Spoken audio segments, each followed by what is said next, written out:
Olá, aquele abraço. Estamos começando mais uma edição do nosso TVI News aqui pela TVI canal 24.2 da sua operadora TV Cabo para o sul da Bahia, principalmente nas duas maiores cidades, Itabuna e Ilhéus. Muito obrigado pelo carinho da audiência. Nesse momento estamos ao vivo também pelas redes sociais. Nós estamos ao vivo no YouTube, na página TVI Oficial, também no Facebook, na página TVI Play Live. Compartilhe essa ideia com outros amigos, parentes, vizinhos, colegas. Vamos espalhar a TVI por aí. Siga também as nossas redes sociais, no Instagram e no TikTok. Nós estamos também presentes na Rede Mundial de Computadores através do portal tviplay.com.br. Lá você também acessa o maior portal de notícias do Norte e Nordeste do Brasil, o Jornal à Tarde. Você fica por dentro de todas as informações, minuto a minuto, atualizadíssimo, hein? E você também pode baixar o nosso app, você que tem um Android, né? Você pode baixar na loja Play Store, o TVI Play Brasil, tá certo? Aí você fica com a TVI na palma da sua mão, on demand. Você leva e assiste a hora que quiser, aonde você quiser. No programa de hoje vamos falar sobre política. Está aqui com a gente o suplente de deputado, o Tiago Martins, do PL, vai conversar com a gente sobre política aqui no programa. Ele que está aí atuante na cidade de Ilhéus. Vamos falar também aqui no programa de hoje sobre o índio, né? O índio que ontem teve o seu dia comemorado, o dia dos indígenas, né? Dos povos originários, como falamos aqui. E nós hoje temos alguns índios aí atuantes na política, né? E vamos conversar com o índio que é vereador também na cidade de Ilhéus. Hoje o programa vai ser quase todo aqui falado de Ilhéus. E vamos conversar com o diretor nacional do Banco do Nordeste, né, do Crédito Amigo, que vai falar aí da possibilidade de você tomar um empréstimo aí para a sua empresa, seu negócio, ou até mesmo pessoa física, né? Se você não tem pessoa jurídica, você como pessoa física, empreendedor, pode ter acesso ao crédito do Banco do Nordeste. Você vai saber como fazer isso. Teremos também outras notícias aqui, factuais, no nosso programa, que começa a partir de agora. Bom dia, Bárbara Oliveira. Bom dia, Barbosa. Bom dia, nosso convidado, Tiago Martins. Sim, temos notícias hoje, Barbosa. Ok. Você deu bom dia para mim, para o Tiago, e quem está assistindo não merece seu bom dia, não? E bom dia para todos que estão assistindo, acompanhando o TVI News. Ok, então para começarmos, né, amanhã é feriado, um feriadão para quem pode curtir aí a praia ou a fazenda, né, ou viajar. A gente vai conferir a previsão do tempo para hoje, mas depois eu dou uma alongada aí, principalmente para aqui o sul da Bahia, para Ilhéus e Itabuna, como vai ser o tempo também no final de semana. Mas vamos conferir agora para as principais cidades aqui, ou algumas delas, né, no sul da Bahia, e também a nossa capital, Salvador.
É isso aí, gente. Essa é a previsão do tempo para hoje. Agora, para você que quer ir para o litoral, fique sabendo que não vai dar praia aqui no sul da Bahia esse final de semana, hein? Segundo o Serviço de Meteorologia Nacional, a previsão do tempo para a região sul da Bahia, incluindo Ilhéus, Itabuna, Canavieiras, né? Até o extremo sul aí, Porto Seguro, Prado, Alcobaça, todas essas regiões estarão com chuvas no decorrer do período, hein? Então serão chuvas fortes a moderadas, sujeito inclusive a raios, né?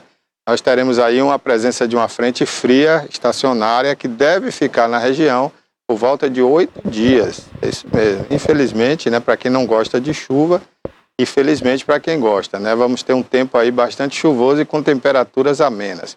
Inclusive, esse clima deve chegar também à capital até a próxima segunda-feira, né? Durante o final de semana em Salvador não vai ter chuva, mas a partir de segunda-feira essa frente fria que vai se instalar aqui no litoral sul da Bahia também chegará ao Recôncavo e capital baiana. Então essa é a previsão do tempo para esse feriadão. Bom, agora vamos conversar aqui com o Tiago Martins, que está aqui com a gente, né? E vai dar bom dia aqui aos nossos telespectadores. Eu quero agradecer desde já a sua presença, Tiago.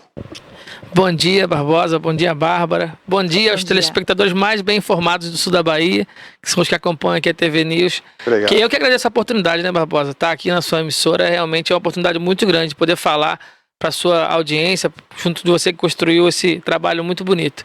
Vamos falar de política nacional, estadual, municipal, né? Estou à disposição. Eu quero começar falando sobre a política local, né, de Ilhéus. Você que vive em Ilhéus, acompanha o dia a dia da cidade de Ilhéus. E a gente tem uma audiência boa em Ilhéus, graças a Deus. Então vamos aproveitar e falar um pouco hoje, porque no programa Alerta Cidade aqui, a gente tem registrado aqui todos os dias, né, alguns descasos na cidade de Ilhéus, são obras inacabadas, cidade suja, né? No pleno período aí do turismo em alta em Ilhéus, o verão, nós tivemos em Ilhéus várias vezes, encontramos ali a Zona Sul, aquela parte ali do Nelson Costa, né? Que beira ali a margem ali daquela pista 001, que é uma avenida dentro de Ilhéus, né? Uma avenida muito bonita, por sinal, duplicada, mas infelizmente a cidade é muito suja. Tivemos uma oportunidade de presenciar ali na Avenida Soares Lopes, durante o verão, uma praça de alimentação que fizeram ali, né, improvisada. E aí um turista lá procurando um banheiro, não tinha banheiro. Não tem banheiro. Tem banheiro. A pessoa tomou cerveja, comeu pastel e se bananou lá. E na hora de ir no banheiro, cadê?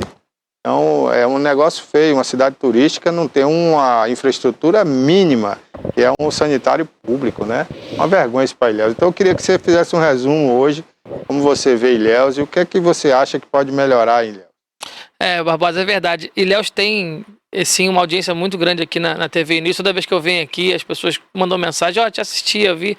Realmente o pessoal de Ilhéus acompanha a TV aqui.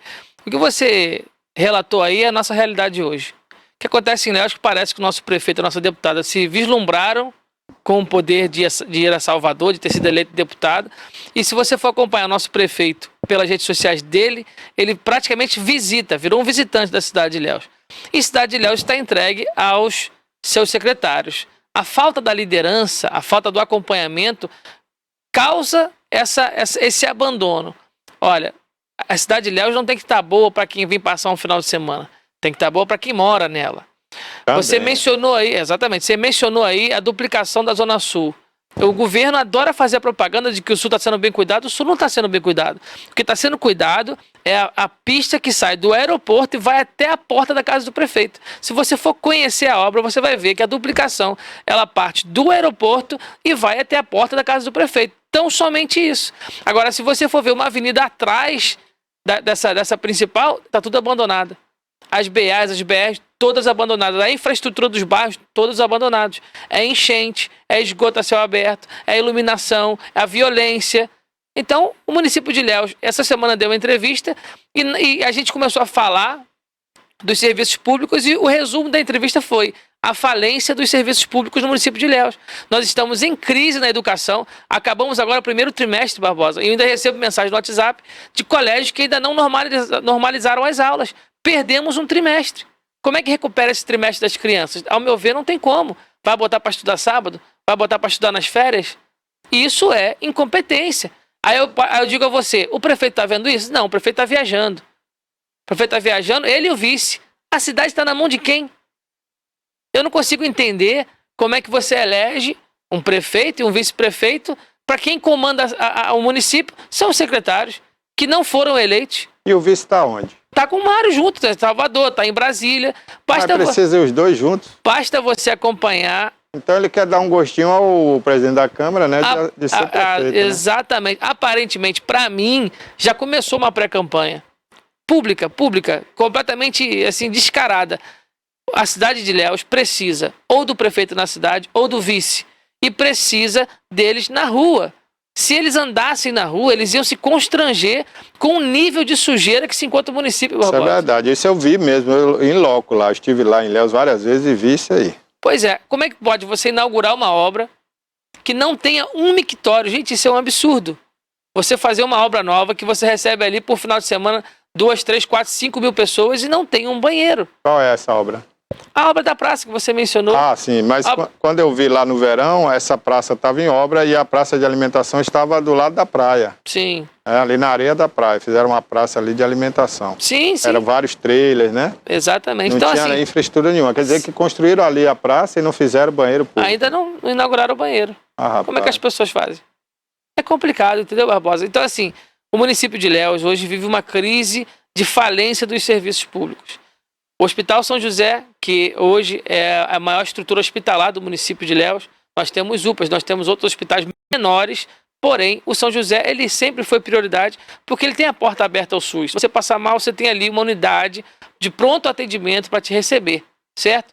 Simplesmente as portas do São José estão fechadas nesse momento por falta de repasse.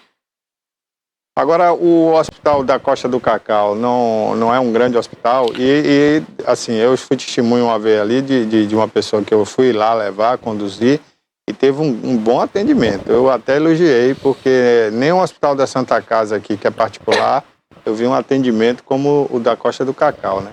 O Hospital Costa do Cacau, ele é uma referência regional. E tem profissionais ali extremamente qualificados e empenhados no atendimento. Só que ele não é um hospital de Ilhéus, não é um hospital de Itabuna. E hora ou outra, existe a sobrecarga.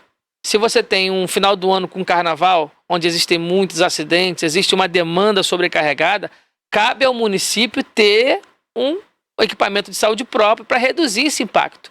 Então, o Costa do Cacau, ele é alta complexidade. Nós temos que ter dentro do município a média e a porta de entrada, porque se você recebe a pessoa doente, ele passando mal e trata, ela não piora. Então, se ela não piorar, ela não precisa da alta complexidade, que é o Costa do Cacau.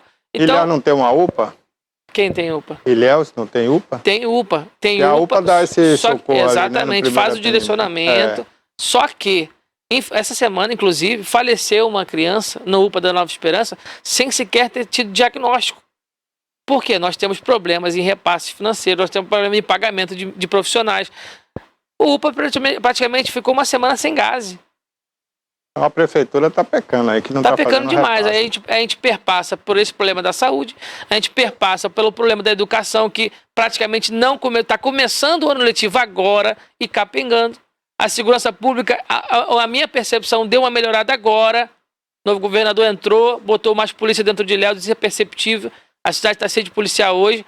E espero que mantenha essa assiduidade. Segurança pública melhorou. Agora a gente tem um problema gravíssimo, Barbosa, que tem tomado o diálogo político e social da cidade, que é a situação dos ônibus. Os ônibus de Ilhéus, há 30 dias atrás, inclusive, houve um óbito. Não sei se você viu. Não, eu vi um ônibus que faltou freio ali na Conquista, né, que acabou usando o barranco como... Ali seria uma tragédia enorme, né, enorme. Mas no centro de Ilhéus, infelizmente, um motorista saiu antes da hora e aquela senhora que foi atropelada. E faleceu. Nós noticiamos aqui. E faleceu. Isso aí é a qualificação dos motoristas. As condições dos ônibus estão precárias, estão terríveis. E existe um contrato de concessão no município de Ilhéus, Barbosa, que reza tudo isso. Estipula o ano do ônibus, o tanto de vistoria, a qualificação. Mas agora virou modo o seguinte, as empresas alegam prejuízo, a prefeitura tem que dar dinheiro mensal. Aqui em Itabuna mesmo são 2 milhões por mês. Uma empresa de ônibus com 60 ônibus recebe aqui. E nem presta serviço. Eu não vou nem dizer que é ruim o serviço, porque na verdade ela nem chega a prestar. Ilhéus também não. Né? E Ilhéus é um pouco melhor do que aqui, porque tem mais ônibus do que aqui. Parece que tem ar-condicionado, né? Tem alguns com ar. Aqui não tem. E ainda assim os ônibus velhos quebrando. Então eles todos agora estão se escorando na parede, literalmente, né? Por falta de freio, mas também se escorando no município. Ou seja, já está dando prejuízo. Se o município não botar dinheiro, a gente vai parar. E aí é uma máfia esse transporte coletivo no Brasil, né? Se essas empresas param, você faz uma licitação, não aparece outra, e vocês ficam, quer dizer, todos nós ficamos reféns. É uma situação realmente delicada. Ilhéus tem um agravante, que os nossos distritos, as nossas zonas rurais, elas têm uma malha viária muito prejudicial, distantes, rapaz. Prejudicial aos ônibus. Isso tem que ser reconhecido, que existe essa falha por parte do município e, consequentemente, a qualidade dos ônibus ela vai caindo porque haja manutenção. Se de carro, eu moro em Ilhéus, faço suspensão do carro pelo menos de 8 a 8 meses. Porque é difícil você andar em Ilhéus toda e manter essa suspensão em dia. Imagina um ônibus que carrega muita gente. E é lá agora, e cá, toda hora, né? Agora, Barbosa, neste momento, eu acho que essa retórica deles não se justifica. Por quê? Porque nós passamos por uma pandemia e as empresas de ônibus, eu não me recordo aqui de outro setor, que tenha sido indenizado por ele. Todos foram indenizados. Pois é, o meu negócio não foi indenizado, o seu provavelmente também não foi. Por que a empresa de ônibus tem essa prioridade? Mas é concessão pública, beleza, então pega o dinheiro e investe na frota, já que teve o repasse, já que foi a justiça que mandou. Se a justiça mandou, tem que cumprir. Mandou pagar, vai ter que pagar. Depois recorre. Agora, não dá, é para a empresa receber 10 milhões de reais, que foi o que recebeu a de Ilhéus, e simplesmente a gente continua usando carroça pelo meio da rua. Ônibus enferrujados, ônibus quebrados, com porta caindo. Um ônibus sem condições jamais deveria sair da garagem. A gente põe em risco a vida das pessoas. Exatamente. Não vejo fiscalização por parte da prefeitura nas garagens. Não vejo vereador entrar nas garagens dos ônibus. Os únicos vereadores que eu vejo de fato peitar esse problema é o vereador Tandic e o vereador Vinícius. Dos outros eu não vejo esse empenho nesse debate. O vereador Tandic levantou lá na época uma CPI para investigar e que foi enterrada. A oportunidade de virar o jogo foi ali e foi enterrada. Então, assim, Ilhéus vive um caos da falência dos serviços públicos pela ausência de liderança do prefeito Mário Alexandre, que se encontra viajando junto ao vice-prefeito. Mas eu até disse aqui, né, que meu receio é que com a vitória da esposa dele, ele se mudasse para Salvador, né? Eu acho que é isso que está acontecendo, né? Pouco ele está indo na cidade. Não, é o que a gente vê nas redes sociais dele, Barbosa. Aí já não é nem mais opinião nossa, é o fato. É o fato, né? O fato é de que ele vem a Ilhéus para visitar. Inclusive para visitar e às vezes entregar obras que, assim, é inacreditável ver uma inauguração de rua. Para fazer um evento, ele vai fazer um evento agora para assinar um documento dos precatórios. Então, assim, cria-se uma imagem de realização, mas qual é o legado do prefeito? Qual é a grande obra da gestão Mário Alexandre? Não tem.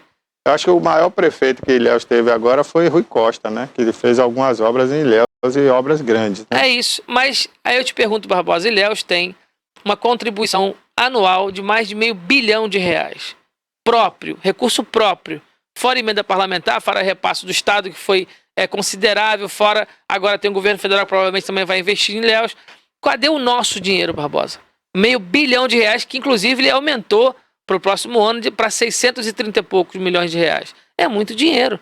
Eu quero saber se a saúde não está funcionando, se a educação não está funcionando, para onde está indo o nosso dinheiro? Tiago, bom dia. Queria te perguntar com relação... A gente noticiou recentemente, né, que os médicos da SAMU estavam com atraso salarial. Né? Na mídia circulava que o atraso era 90 dias, mas a prefeitura comunicou que o atraso era 20 dias. Você sabe, você que está por dentro, sabe informar para a gente se já regularizou essa questão do salarial dos médicos da SAMU? Eu soube que regularizou. A SAMU, ela emitiu uma nota, correto? E acho que 2 ou 3 dias depois isso foi regularizado. Só que, infelizmente, Bárbara, é uma coisa recorrente. E a SAMU, ela é o nosso pronto atendimento, é o nosso resgate. Então, ela jamais poderia passar por esse tipo de problema. Nós não podemos contar, e aí eu falo, Barbosa, eu volto a dizer, sobre a falta de planejamento por parte da prefeitura, porque quando se há planejamento, se há visibilidade do que vai ser pago, essa organização, esse tipo de problema ele não acontece.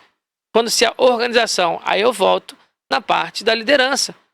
Precisa ter liderança que fique ali cobrando os seus secretários. A responsabilidade profissional, técnica, ela é do secretário. Porém, quem foi eleito foi o prefeito. Então nós temos que cobrar ao prefeito Mário Alexandre a assiduidade e a regularização dos serviços públicos no município de Ilhéus. A SAMU tem uma estrutura muito boa, eu já visitei profissionais muito bons. Agora, ninguém trabalha de graça. E quem trabalha na SAMU, Barbosa, vive coisas que a gente no dia a dia nem imagina. Precisa de atenção, precisa de respeito. Salário é o básico de qualquer um que trabalha. Ninguém está na SAMU ali brincando.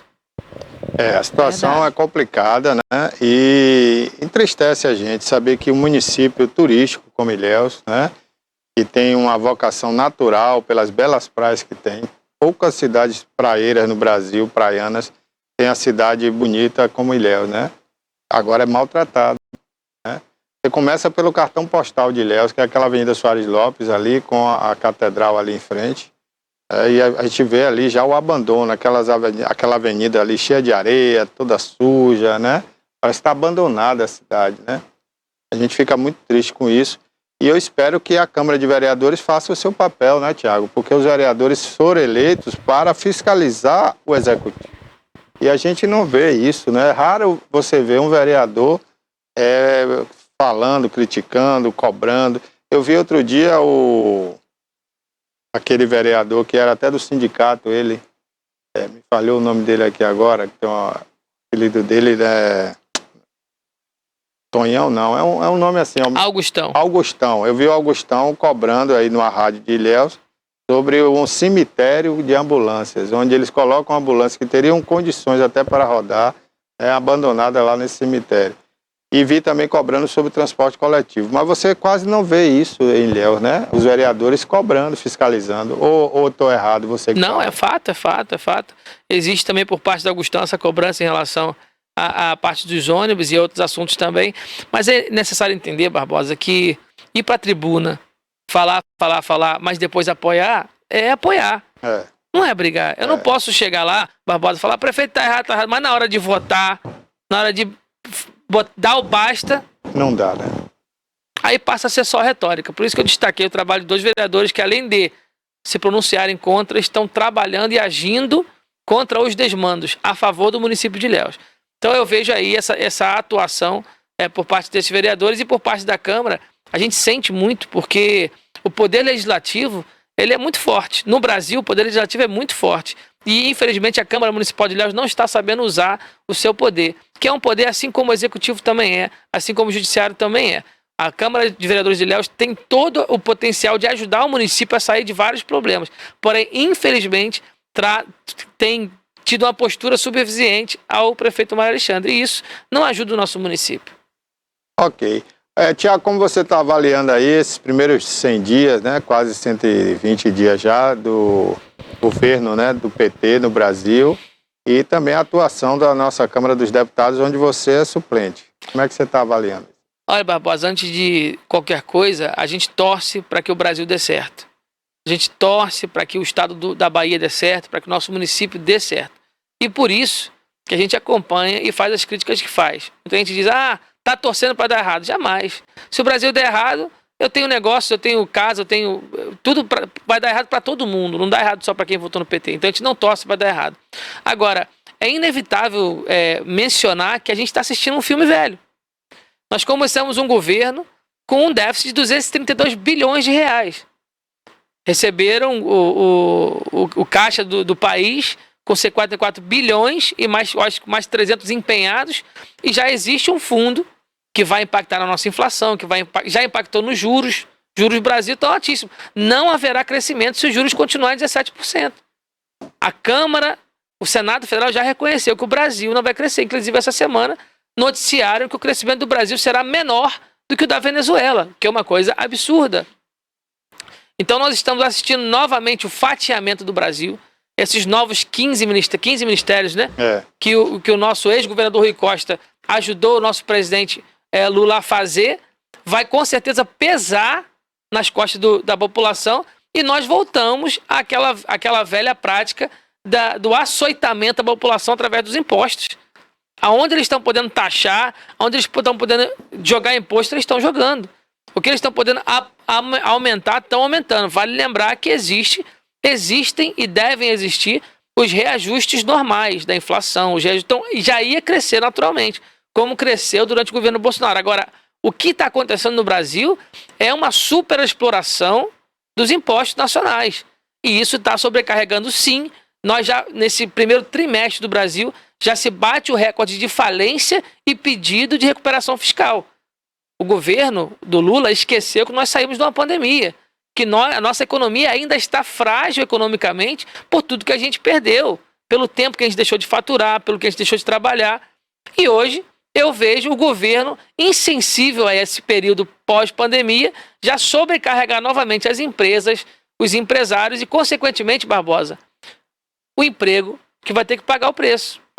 Se a empresa tem 50 funcionários, para poder dar a parte do governo que aumentou, ela vai ter que demitir 10. Ela vai ter que demitir 15, porque o imposto não pode ser sonegado. Então, o que eu tenho visto nesse início é o governo federal roubar muito emprego de muita gente através de impostos. Eu torço para que dê certo, eu torço para que isso se reverta. Eles têm os 100 primeiros dias para organizar a casa do jeito deles, só que não é uma coisa que a gente não vai dizer assim, não sei como vai ser. A gente já sabe como vai ser, porque é como foi no passado. É isso aí. Como é que você viu aquela gravação que a CNN divulgou ontem denunciando o chefe do GSI, né, do presidente Lula, Serviço de Inteligência, que estava lá no 8 de janeiro, né? Sim. E é tão falado que houve aquela invasão. O próprio presidente achava que alguém facilitou a entrada do pessoal. E ontem foi mostrado esse vídeo, né, em que essa pessoa, que é dita de confiança do presidente Lula, porque já trabalhou com ele há muito tempo, estava lá abrindo a porta para o pessoal entrar lá no Palácio do Planalto. Olha, Barbosa, o general Gonçalves Dias, ele tem uma história com o presidente Lula. Ele já foi chefe do GSI antes, já foi secretário nacional de algumas pastas. E ele é um homem de confiança, é um homem íntimo do presidente Lula, de cargo de confiança, né? Sua trajetória política. Barbosa, eu fui para 2 7 de setembro que foram realizados pelo presidente Bolsonaro em Brasília. Eu fui para diversas manifestações, ajudei em muita coisa. E eu nunca vi, não fez parte dos nossos movimentos, depredação, ignorância, queima de bandeira, nada disso. Nunca foi da nossa parte. Quando passou o resultado da eleição, que o presidente reconheceu a derrota e começou a passar o governo, ali eu disse, olha, agora, nosso trabalho agora é de oposição. Não adianta mais fazer acontecer porque não vai dar certo. Ainda assim, existia uma grande massa que queria uma reviravolta, enfim. Aquilo eu particularmente não achei inteligente, não achei justo. Se o nosso líder disse que era para passar o governo, então é para passar o governo e a gente passar a trabalhar na oposição. E foi o que nós fizemos. Porém, se viu uma fomentação muito grande de pessoas querendo ir a Brasília, alguns com sentimento genuíno, porque é desesperador ver o passado que nos assombrou governar o Brasil de novo.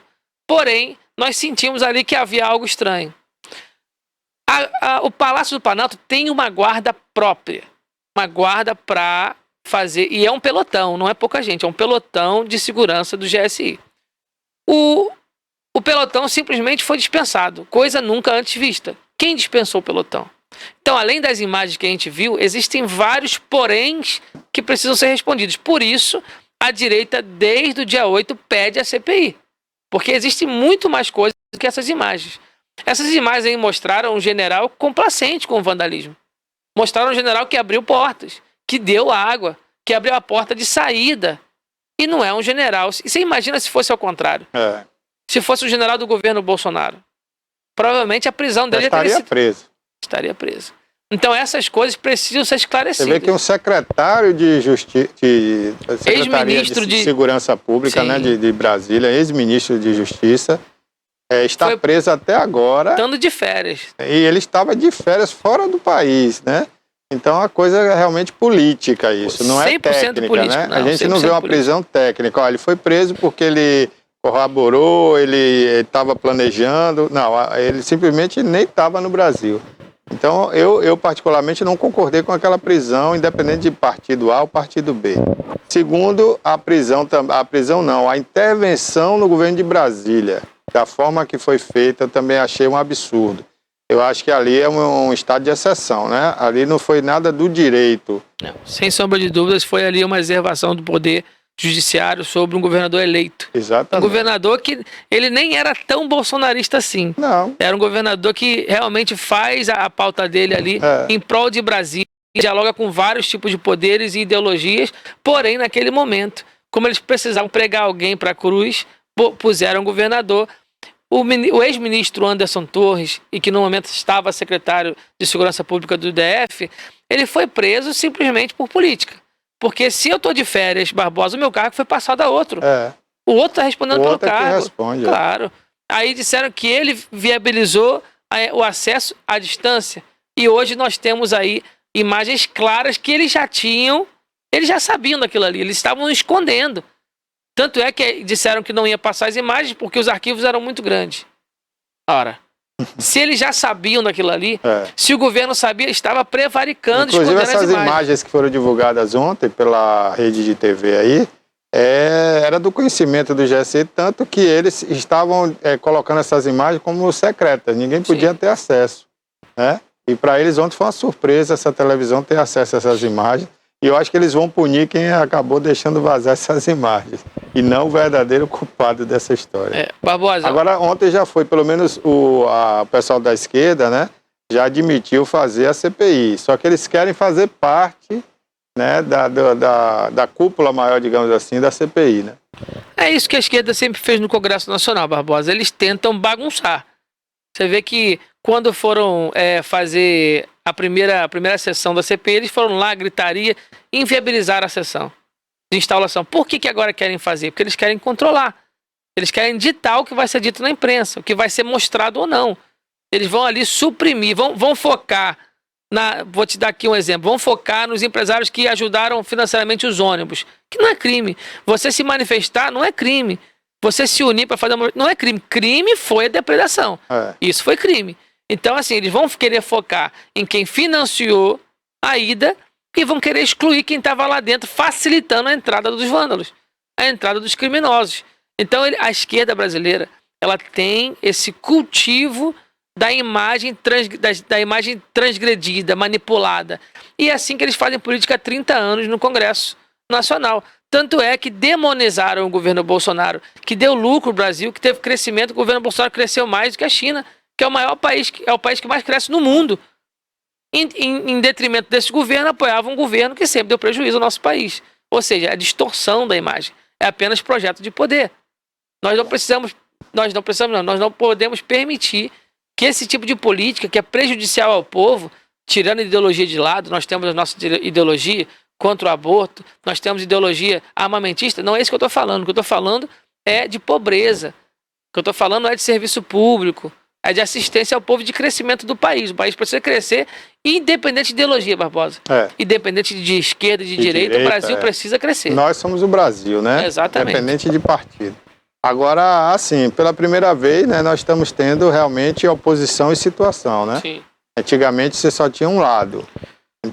Quando eu ainda não era nem nascido, né?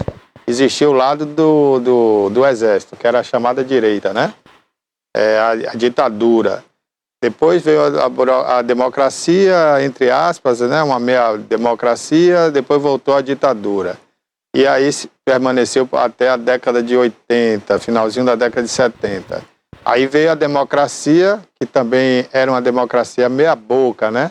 Porque a gente tinha ali Antônio Carlos Magalhães, tinha Sarney, aquela turma toda ali por trás das cortinas. Tivemos a vitória do Tancredo Neves como primeiro presidente da democracia, que não chegou a assumir. Aí assumiu no lugar dele o Sarney, né? Então a gente vinha tendo aí uma democracia meia boca. O Brasil ainda não é uma democracia verdadeira. Agora se prega tanta democracia, mas o que esse ministro aí do Supremo faz, o Alexandre de Moraes, é uma ditadura. O que ele vem fazendo já há algum tempo é uma ditadura. Então a gente não vive uma democracia. E agora, recente, houve uma reunião em Brasília, onde estava o presidente, inclusive, com governadores e secretários de educação, e agora vão convocar também os prefeitos do município para pressionar o Congresso a fazer uma censura na rede social, como tem na China, né? Então, daqui a pouco a gente não vai ter uma democracia nas redes sociais. Aí isso preocupa. Eu não sou a favor de nenhum tipo de censura, porque isso é coisa de ditadura.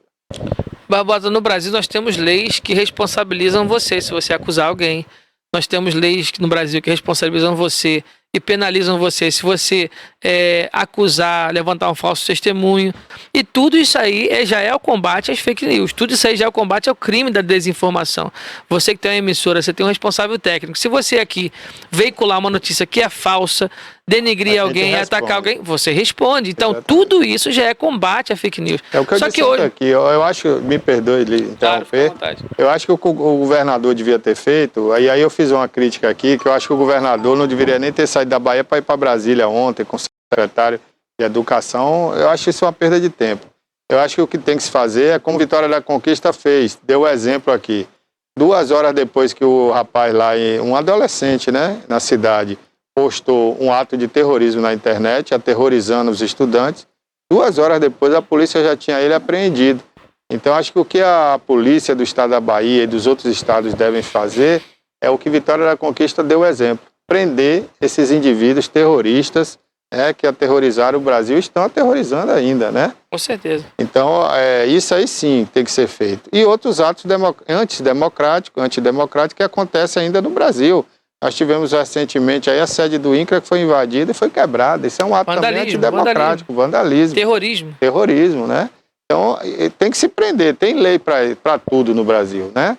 Tem lei até para animal, quanto mais para o ser humano. Então, aí precisa se cumprir as leis, fazer cumprir leis, não criar censura prévia do que você vai falar na internet ou do que você não pode falar.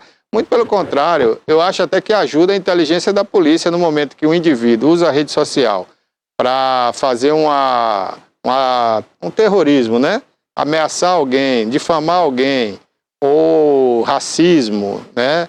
Esse indivíduo está se deixando pegar, ele está denunciando ele próprio, ele está fazendo provas contra ele mesmo. Então dá à polícia a pista de onde ele está, né? Com certeza. E tem que ser capturado. Muitos crimes, inclusive, a internet ajudou a solucionar por conta disso. Exatamente. Você vê que a maior nação, né, hoje que a gente tem democrática é os Estados Unidos, nenhuma censura foi feita em rede social. E nem por isso lá se usa a rede social para cometer crimes, porque eles sabem que se for pego, vai ser preso. Diferentemente do Brasil, que não prende mais ninguém, e quando prende, os que verdadeiramente estão errados, né? A justiça vai lá e, baseado numa brecha da lei ou numa vírgula errada, coloca esse indivíduo na rua. Quando não há censura, Barbosa, você dá a oportunidade do criminoso se mostrar. Quando você censura, você esconde. Você esconde, se nós temos leis no Brasil que punem, que vão ali condenar ele, a rede social deu, naquele primeiro momento, a oportunidade da gente achar o transgressor. Uhum. E quando você censura, automaticamente você vai esconder. Nós temos aí uma história vasta de quantos programas de internet ajudaram a selecionar problemas. A internet chegou e você tem no seu celular um IP, um número de registro, você tem no seu computador, então qualquer coisa que você faça através da internet, você é rastreável.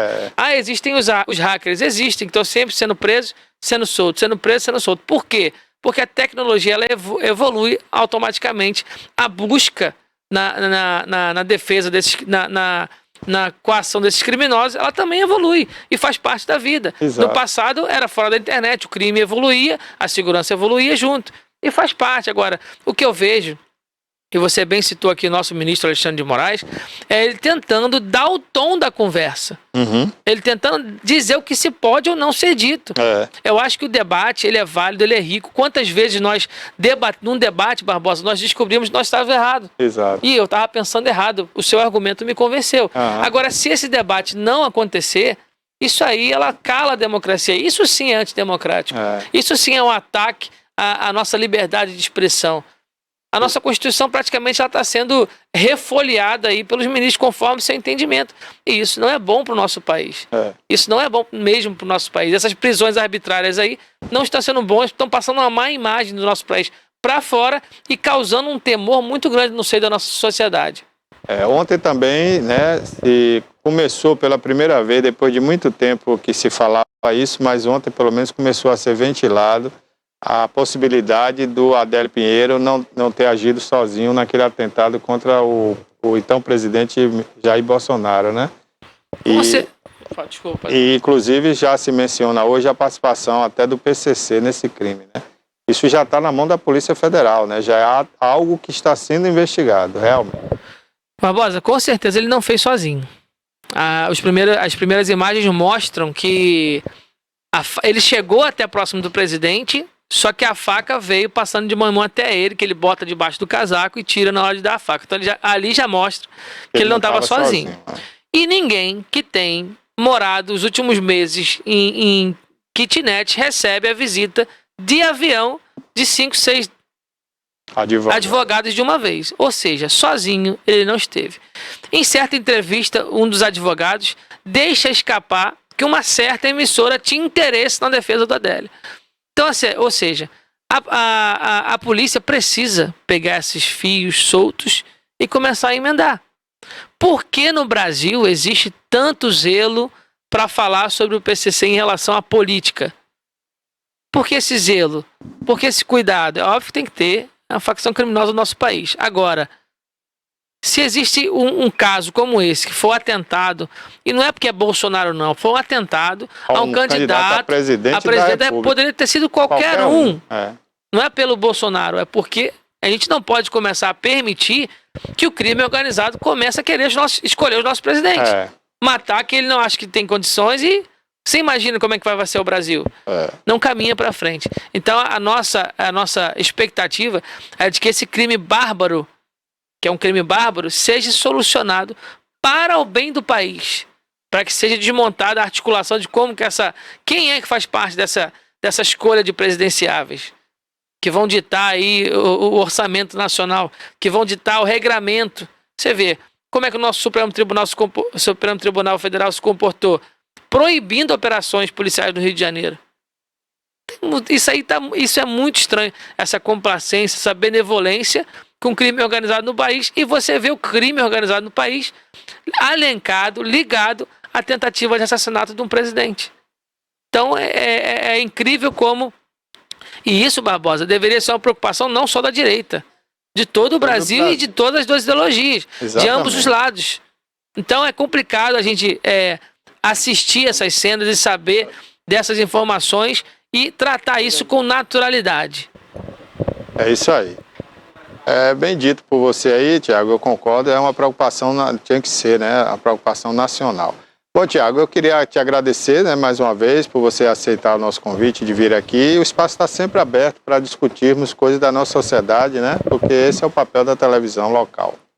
Barbosa, eu que agradeço a oportunidade, é sempre muito rico estar aqui conversando com vocês. Obrigado, Bárbara, pelo convite, obrigado, Barbosa, e obrigado a vocês que nos assistiram até agora. Posso falar aqui minhas redes sociais, não posso? Pode. Pronto, quem quiser continuar me acompanhando, acessa no Instagram, @Thiago Martins Bahia, Thiago com TH, e acompanhe nosso trabalho lá. Estou sempre à disposição, Barbosa. Obrigado, Tiago. Bom, daqui a pouquinho a gente vai continuar falando aqui de Ilhéus, né, da situação de Ilhéus, que vai estar aqui com a gente um vereador indígena, né, que trouxemos inclusive para comemorar essa semana indígena aí, essa semana dos povos originários, né, porque eu até disse ontem, para a gente não é um dia que é dia do índio ou dia do povo indígena, né, os índios são os donos do Brasil, eles estavam aqui, quando os templários lá, aquele povo fazia parte lá das cruzadas, né? Estavam procurando tesouro aí pelo mundo e acharam o Brasil aqui. Mas o Brasil já existia, com outro nome, é claro, e era terra indígena. A gente vai falar disso daqui a pouquinho, mas vamos falar também sobre o nosso município aí de Ilhéus. Como o Tiago falou aqui, está mal cuidado, está um pouco abandonado, esquecido pelo poder público municipal. A gente vai falar disso daqui a pouquinho. Mas, por hora, vamos conferir aí uma matéria aí, né, que fala sobre, deixa eu ver aqui o conteúdo dessa matéria aqui. Bom, o governador, né, e a autoridade de segurança visitaram escolas em Salvador, baseado nesse ataque terrorista que tivemos pela internet, né, essa semana que passou, e várias ameaças. Então vamos ver como foi essa visita. O plano de ações da Operação Escola Segura foi apresentado nesta quarta-feira pelo governador Jerônimo Rodrigues, em cerimônia realizada em Salvador, ao lado do vice-governador Geraldo Júnior e secretários de Estado. O evento marcou a instalação do Comitê Estadual Intersetorial de Segurança nas escolas e nos espaços educacionais da Bahia. Da mesma forma que nós precisaremos de uma ação policial, nós precisamos de uma atuação de tratamento psicológico, de tratamento de saúde mental, de acolhimento, de amor. Durante a tarde, o governador visitou 2 escolas na capital. O Colégio Estadual Ministro Aliomar Baleeiro, no bairro de Pernambués, e o Colégio Soledade. Viemos aqui, nos encontramos com os professores, com os funcionários, com os estudantes e demos a eles a confiança de que podem fazer a parte deles, que nós vamos fazer a nossa de Estado, com segurança pública, com cuidado, com zelo, com psicologia e com saúde. O secretário da Segurança Pública, Marcelo Werner, destacou a atuação do setor de inteligência da Polícia Civil na identificação dos autores de ameaças às escolas e da Polícia Militar. Fortalecemos a ronda escolar para que ela pudesse abranger não só as escolas estaduais, mas as escolas municipais e da rede privada também, para que a gente pudesse se aproximar ainda mais da comunidade escolar. Em caso de necessidade, houvesse o acionamento e uma pronta resposta nossa, das nossas forças de segurança. A secretária da Educação, Adélia Pinheiro, destaca a importância das ações para garantir um ambiente seguro nas escolas.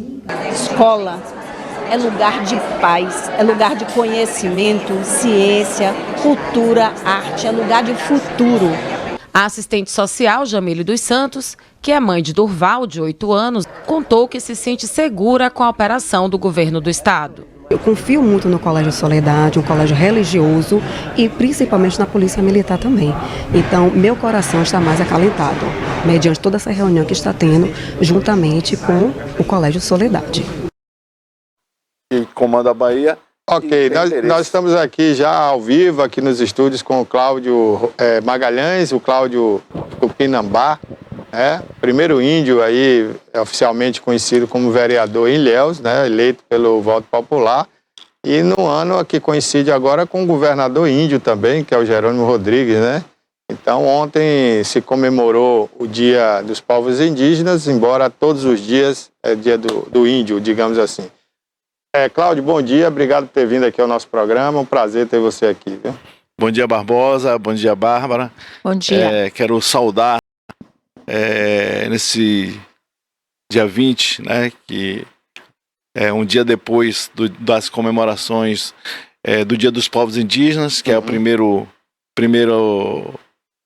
vez que a gente faz essa celebração, nessa participação da primeira mulher indígena deputada federal, Joênia Pichana, foi o projeto dela, entendendo que o povo, o dia da celebração de Dia do Índio, resumia uma conotação pejorativa, Povos indígenas é mais apropriado porque são hoje 305 ainda etnias no Brasil e 276 falantes em língua, que não é dialeto, são línguas indígenas que o Brasil possui, Então isso é um aspecto que traz para a gente essa valorização dos povos, primeiro, e segundo, a valorização daquilo que ainda conseguimos manter da nossa cultura preservada.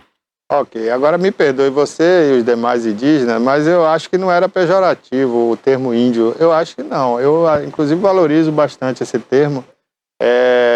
Não sei as razões que explicou aí a deputada, mas eu acredito que o índio também era representativo para todos os índios do Brasil. Eu acho, Mas isso aí é um particular meu. Mas também entendo que a palavra povos indígenas generaliza, dá uma ideia de mais abrangência.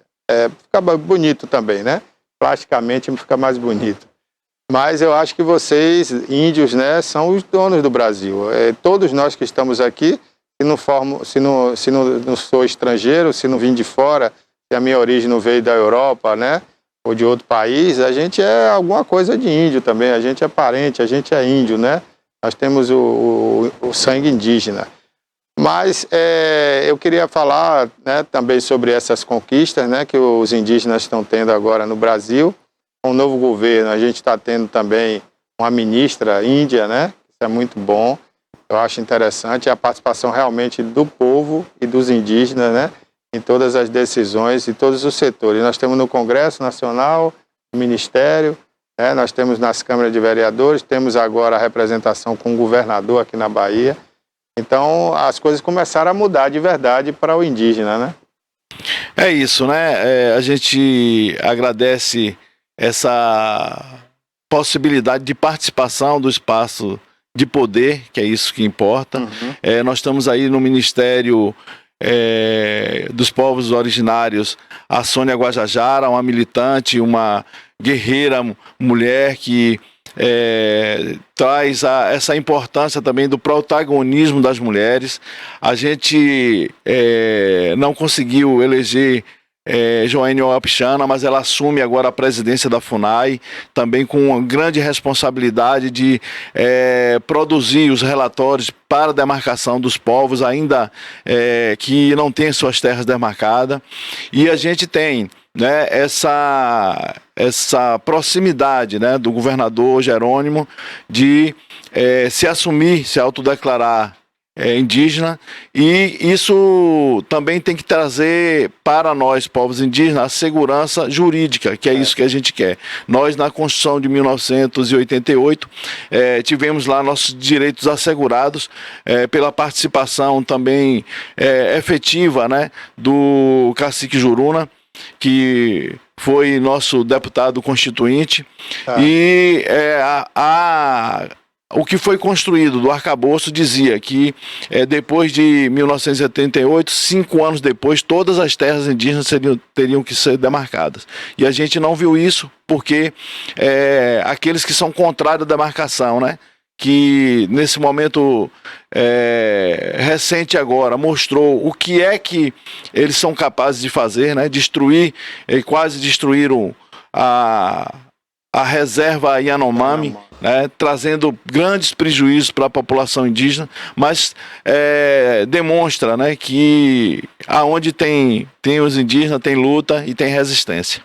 Agora, uma grande controvérsia, Cláudio, entre a sociedade, que alguns acham assim, não, o índio é um ser humano como nós e deve viver como nós, deve evoluir, deve estudar, deve frequentar as faculdades, né, deve ter direito a tudo que a gente tem. Mas o índio não quer isso, né? Ele quer ter o seu direito e viver do jeito dele, né? Viver numa aldeia, é assim que funciona? É isso, né? Primeiro dizer que nós passamos por um processo de discriminação e de racismo, né? O primeiro racismo estrutural foi dizer que os índios eram preguiçosos porque não aceitavam a escravidão, né? Aqueles que chegaram aqui, os invasores portugueses, que já era, não digo nem de capitalista, mas eles eram mercantilistas, né? Inclusive, que chegaram os primeiros aqui. portugueses que vieram aqui, né, que se enaltecem muito, eles eram tidos assim, não como, não vou dizer criminosos, mas eram uma espécie assim, rejeitada por uma parte da sociedade, e eles integravam aquelas comitivas que prestavam serviço à Igreja do Vaticano, né? Que era para colonizar o mundo, pegar o ouro, né, e guardar esse ouro para ter poder, porque eles tinham as cruzadas evangélicas, né, e brigavam ali entre eles, as religiões, os muçulmanos contra os católicos. Então essa tropa que veio para cá de navio não eram pessoas boazinhas, né, como se pensa, como se fala. Né? Inclusive a primeira missa que foi rezada no Brasil era um ato de marcação, de demarcação, como se ele quisesse marcar um território para o catolicismo, para o cristianismo, né? Naquela época. Mas não que eles estavam procurando um país, descobrir um país, não era nada disso. Isso, né? O que diz que aí também remete a esse início, né?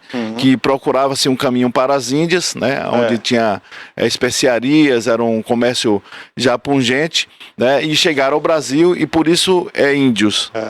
Porque essa é a conotação, né? Então nós somos povos originários, autóctones, a gente que estavam aqui quando os invasores portugueses chegaram. Aqui, então essa contradição, né, da vida indígena que ainda preserva essa relação de não acumular bens, nós não somos consumistas, né? Nós não somos individualistas, as nossas maiores forças culturais são coletivas, rituais, modo de plantio, fortalecimento dos laços familiares, nós se tratamos de parentes, e isso que você falou, né?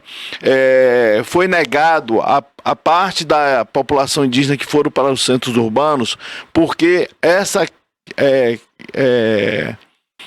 eu não digo nem criminalização, mas esse preconceito, né, com o modo de vida indígena que foi construído ao longo da história, traz prejuízos grandiosos para a gente, né? Só agora, depois de 522 anos, um índio pôde chegar à Câmara de Vereadores em Ilhéus, que é uma capitania hereditária, de 400, vamos para 488 anos. Imagine, né, o tanto de história, de perseguição, de exclusão, né, do processo de desenvolvimento do nosso país. Agora, nós temos outra forma de viver, né? Nós preservamos a natureza, nós se preocupamos com o deixar, né, para os nossos filhos, porque muitas vezes as pessoas querem o lucro imediato, querem viver bem, querem acumular dinheiro, recursos, ter jatos, aviões, mas não se preocupa que tipo de país ou que tipo de planeta nós vamos deixar para os nossos filhos, netos, bisnetos e tataranetos. É verdade. Inclusive você falou aí de Ilhéus, que é uma capitania hereditária, e Ilhéus tem uma passagem marcante indígena, né, que é a chacina que houve no governo Mendes Sá, e dizimou ali uma tribo inteira ali em Olivença, né? É isso. Nós temos a carta que o Mendes Sá escreve ao rei de Portugal, né? Isso não só ela, mas com a abertura depois da comemoração dos 500 anos, um chamado Tratado Ultramarino, que eram documentos da igreja, né? Porque quem escreviam foram aqueles que vieram a serviço, né? Principalmente os jesuítas, a serviço dessa religião, né? Que impôs aos índios uma condição de não poder mais celebrar os seus cultos. Mas eu queria dizer que os indígenas têm mais proximidade com Deus, que eles talvez não acredite tanto, né? Nós acreditamos nesse Deus porque nós vemos o efeito deles na natureza. Nós vemos o sol nascer, nós fazemos rituais para celebrar uma chuva, para que o plantio seja farto para todo mundo. Nós veneramos os raios do sol, mas os trovões também. Então isso é uma forma de compreender que existe uma espiritualidade no planeta, e isso nos permite, né? Nos permitiu fortalecimento da nossa cultura. A nossa ancestralidade vem daí, vem também dos encantados, daqueles que nos protegem no dia a dia. É isso aí. Você está até com um instrumentozinho na mão aí, como é o nome desse maraca? Esse é o maracá, ele que ritima os nossos rituais, mas ele tem a força, né, também de fazer essa questão da ligação espiritual, né? O maracá, ele é sempre usado nas festividades, é usado para a gente agradecer, né, os nossos trabalhos, abrir e fechar os nossos trabalhos no dia a dia. Tem uns adágios populares, né, que o pessoal fala aí, que o índio costuma fumar o cachimbo da paz, né, que são as ervas, né, e transfere coisas espirituais também, né? Como é isso aí? Nos nossos rituais, né, é como hoje uma pessoa que faz yoga, né? Eu entendo assim para poder explicar um pouco melhor para a população não índia, né? Minha avó, ela, ao querer pensar sobre, talvez assim, uma decisão que ela fosse tomar, né?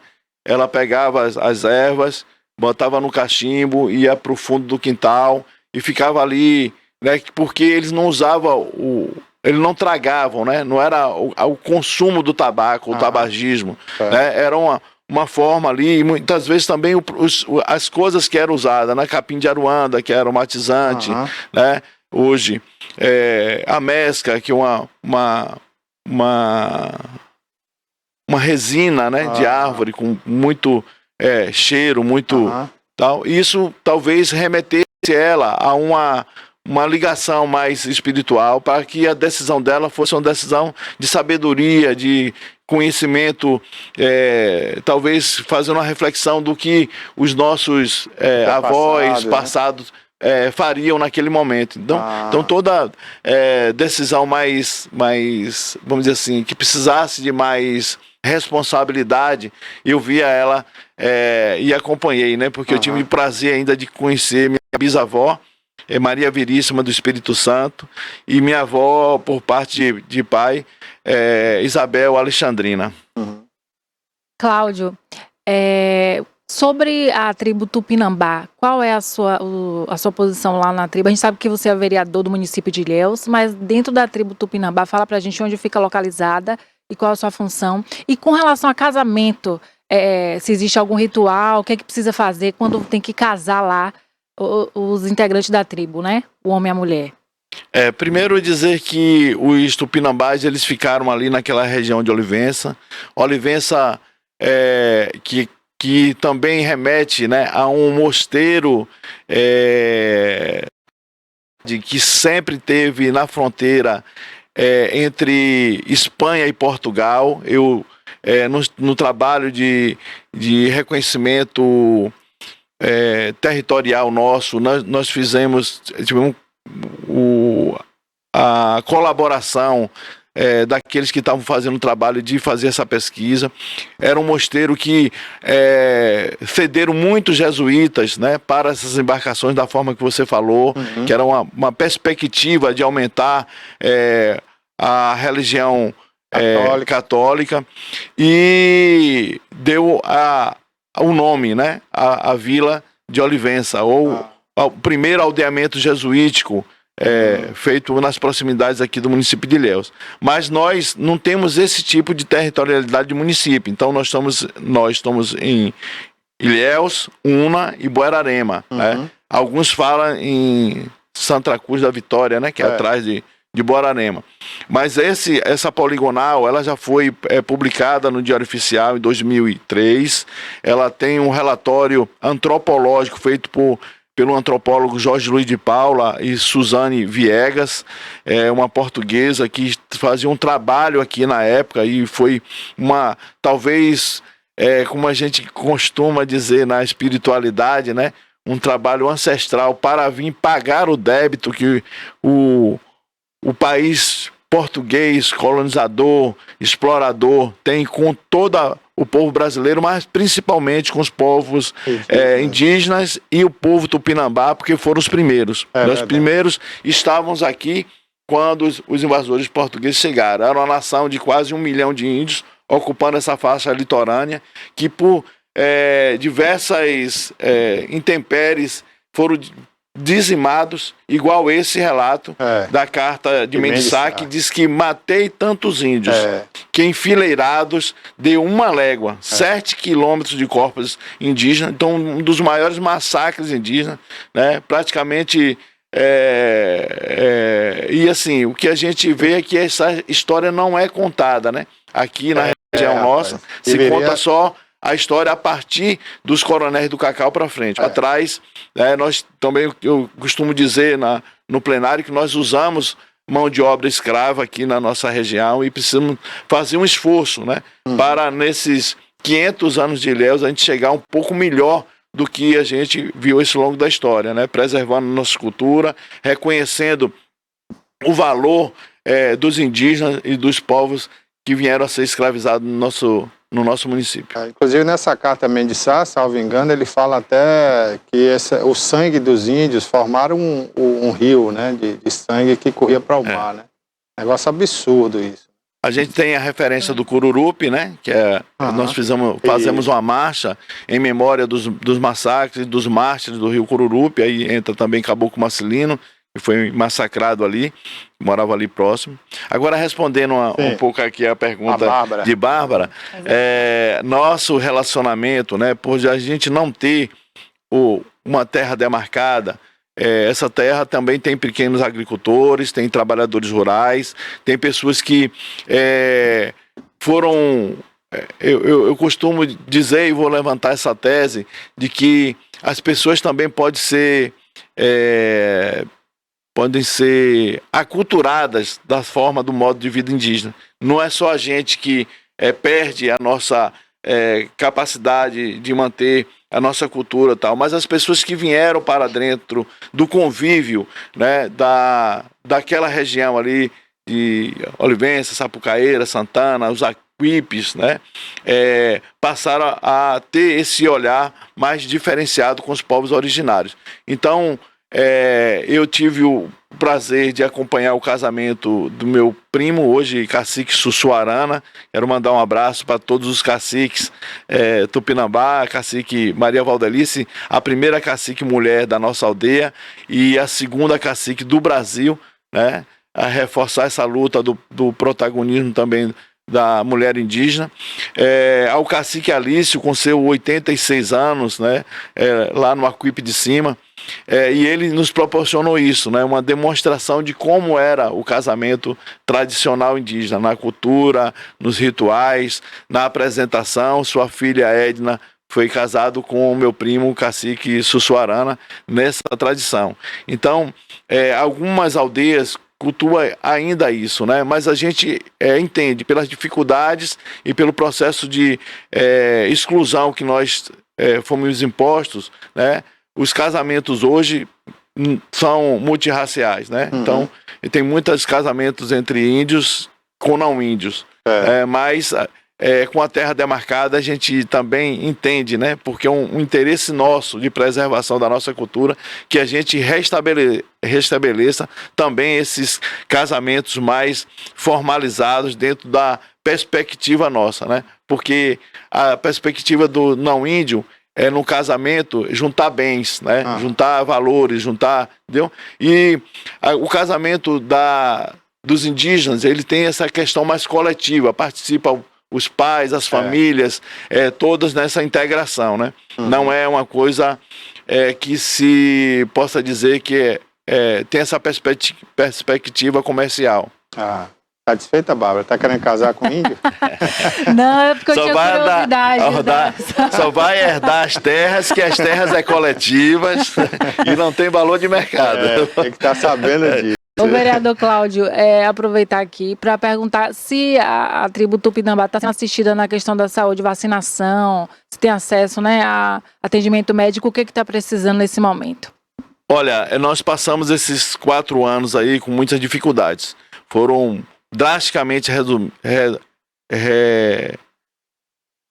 resumido, né? Os valores e o atendimento para a população indígena, inclusive, né, nas matérias nacionais aí sempre reivindicamos, mas a nossa comunidade aqui também sofreu isso, né? Então, essa estrutura que a gente tem, né, que eles não conseguiram desmontar, que é a Secretaria Especial de Saúde Indígena, que foi tirada a saúde da FUNAI para essa secretaria, eles tinha tido assim grandes ganhos, né? Porque nossa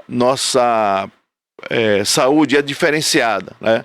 Nós prezamos nesse tempo, hoje, né, por conta do alto consumo de sal, porque muitas vezes não tinham luz elétrica para ter geladeira, e o alto consumo de açúcar criou principalmente nos indígenas acima de 45 anos, né, hipertensão, diabetes, e a gente precisa atender de forma contínua, né, a essas populações, a esse público. E, no mais, nós estamos num processo grande de aumento de população indígena, então, atenção para as crianças e adolescentes, e aí agradecer aqui a coordenação do materno infantil, né, que está propondo para a gente fazer um parto humanizado, né, porque na nossa comunidade, muitas das índias e das pessoas, por não ter condições de chegar ao médico, ainda usavam as parteiras, né? Então, a gente teve essa sensibilidade. Eles estão criando lá 4 leitos, né, para o atendimento do povo originário, do povo tupinambá, A maternidade mas dela. também atende aqui a região, os Pataxó, lá do extremo sul, e os Pataxó Ranran, aqui de Pau-Brasil, Itaju do Colônia e Prado. Eu até vi umas fotos. Prado não, e Camacã. Camacã, né? Eu vi umas fotos que Daniel Tami postou de umas índias tendo filho lá na maternidade, né? Com parto humanizado, muito bem acompanhadas, né? Eu, em nome do povo tupinambá, agradecer, né? Porque as políticas elas não precisam ser só feitas para o dia dos povos indígenas, né? Eles têm que ser feitas perenes, porque a gente é munícipe, a gente somos cidadãos, né? E precisamos ter pelo menos a garantia do mínimo direito a fazer nas expectativas de manutenção da nossa cultura. Cláudio, como é que você avalia, né, seu mandato? Já estamos aí um pouco mais de 2 anos, né? No 3º ano. Como é que você avalia? É uma experiência boa ser vereador? Você conseguiu fazer até agora o que você pensou? Como é que você avalia isso? É isso, né? Para a gente é uma experiência nova, né? Eu assim, trago comigo grandes expectativas do meu povo, né? Claro que o parlamento é diferente, lá não é um local de resolução, né? A gente precisa contar muito com a sensibilidade do executivo, né? E nesses 2 anos, né? Primeiro porque passei esses 2 anos com o governo federal que era contrário às políticas para os povos originários, então com muita dificuldade. E no município, né? Apesar de a gente melhorar a relação enquanto ao entendimento, né? Eu quero dizer que o município de Ilhéus tem uma lei orgânica, tem um capítulo de responsabilidade do executivo, capítulo 20, artigo 282, né, que já determina há mais de 15 anos o que é a possibilidade de diálogo com a comunidade tupinambá para o município de Ilhéus, mas isso não vem sendo respeitado, né? Nós temos que ficar o tempo todo cobrando, e muitas vezes a cobrança, né, é represada, né, de muitos anos de falta de assistência aos povos, principalmente as 23 comunidades que estão no município de Ilhéus, né, que essa população vive sem estradas de sinais muito ruins, né? Sem um atendimento apropriado à saúde, né? Você vê que nessa área de 47 mil hectares tem um posto de saúde em Aquipe, nosso, né? Porque foi uma reivindicação e feita pela vontade da comunidade, né? E um posto de Olivença, uma unidade de saúde de Olivença só, né? Para atender toda essa população indígena.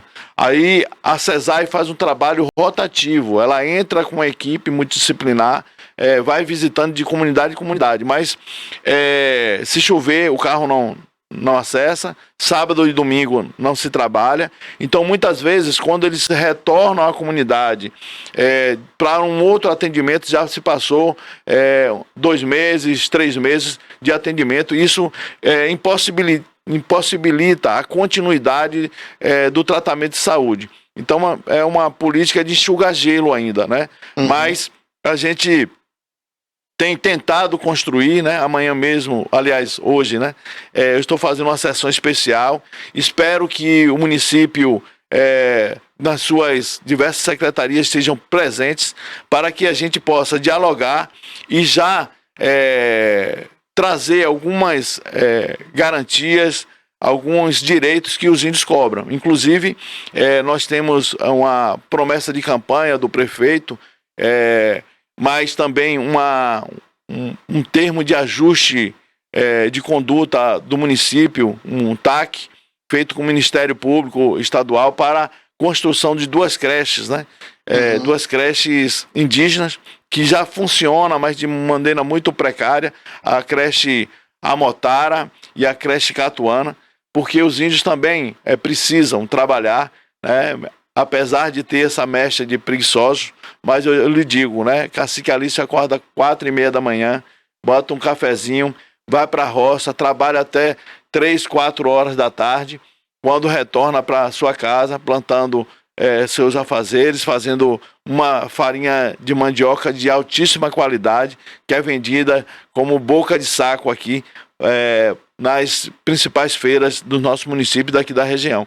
Então é nessa perspectiva que a gente queria que o Poder Executivo olhasse mais, desse as condições, pelo menos mínimas, de a gente escoar a nossa produção, de a gente poder ter uma saúde de qualidade e na educação essas prioridades, né, nas creches para fortalecimento da luta das mulheres da nossa aldeia.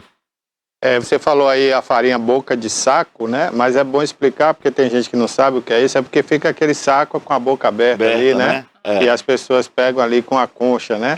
E eles usam a nossa farinha, que é mais torrada, mais firme, tal, para fazer, né, a boca de saco para vender a outra. Ele bota embaixo. É assim, Eles usam em cima e quando pega a outra farinha. Rapaz. Acocha mais um pouco a colher para pegar terrível, uma farinha isso, de menos qualidade. E por que vocês não empacotam e vendem no supermercado? Isso, né? Nós estamos aí tentando agora com a economia solidária, né? Quero fazer referência também ao Venceslau Júnior, que assumiu aí a superintendência, que é daqui da região, que tem muita proximidade com a luta do povo tupinambá, mas do povo indígena da nossa região, que tenha essa possibilidade de nos fornecer, primeiro porque os indígenas, quando vai vender seus produtos de forma mais organizada, aí começam as demandas, né? A casa de farinha não pode ser aberta porque a galinha cisca e não sei o quê, entendeu? Aí tem um modo de produção, né? E a gente muitas vezes não domina isso, né? Tem que ter um código de barra para poder botar o produto no mercado e tal, né? Tem que ter uma embalagem bonita para apresentar o produto. E a gente vai vendo várias dificuldades que impedem que a gente tenha uma lucratividade maior, porque a gente tem que disputar mercado com outras.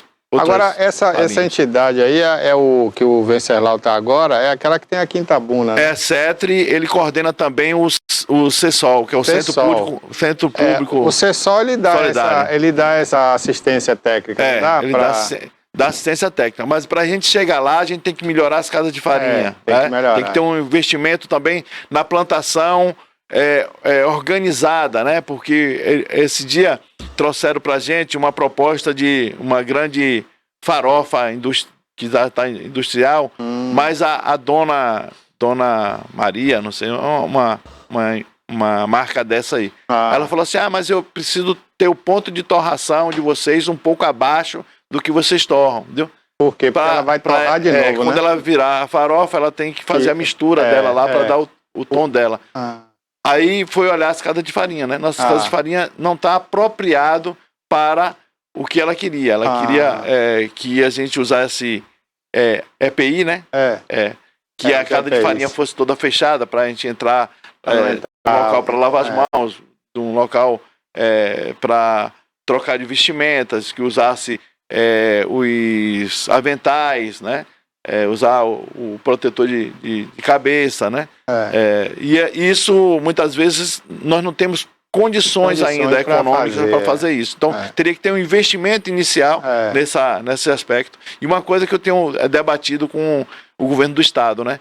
Porque nós temos diferencial. Então, a casa de farinha da AK, ela é muito boa, muito importante, mas ela não atende o nosso modo de produção. Porque a nossa produção é familiar. Aí eles não querem fazer casa de farinha pequena, porque não vão gastar dinheiro para fazer uma casa de farinha pequena, é a produção. Você junta todo mundo aí, como se a gente fosse, né? Morasse numa aldeia do século XVI, que era todo mundo junto aí, para juntar seria fácil. Então, eu hoje eu gosto muito dessa questão de ficar buscando a diversidade das farinhas lá. Eu conheço a farinha que é feita no Aquipe de Cima, Nicinha, que é feita lá na aldeia Itapuã, pela cacique Valdelice, e aí nas regiões de Sapucaeira, que tem muitas casas de farinha, assim, familiar, né? Uma das principais era Seu Pedro Brás, né? Que Dona Domingas. Aí você vai para a região do Santana, lá já tem uma casa de farinha que foi construída há 20 anos atrás, que o pessoal faz em termos de cooperativa, né? Tem um rodízio, é uma experiência nova, mas hoje também só tem poucas famílias mexendo, né? Porque na casa de farinha é isso. Faz de meia, né? Aí você leva... Você não tem a casa de farinha, você leva para casa do outro parente, mas você deixa lá um quinhão para poder ajeitar. Mas nem é todos que gostam disso, né? Porque é um modo. Se deixar sujo, se deixar manipoeira, se deixar a casca jogada de qualquer jeito, então as pessoas têm essa particularidade, né?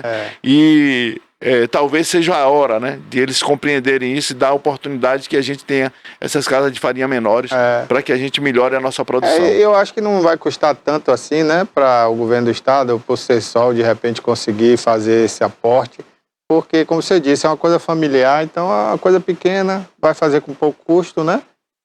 Não vai ter aquela produção imensa, mas ela vai se pagar. De uma ideia que a gente tem também, né, porque muitas vezes assim, a gente tem um produto lá e não tem as condições técnicas de fazer, né?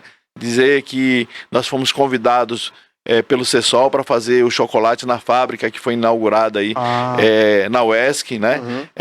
Já era um pensamento nosso. Eu contava aqui com o amigo Valnei Magno nessa perspectiva de a gente ter um produto, e o chocolate seria um espetáculo, né? Esse chocolate hoje de origem, o chocolate artesanal, né?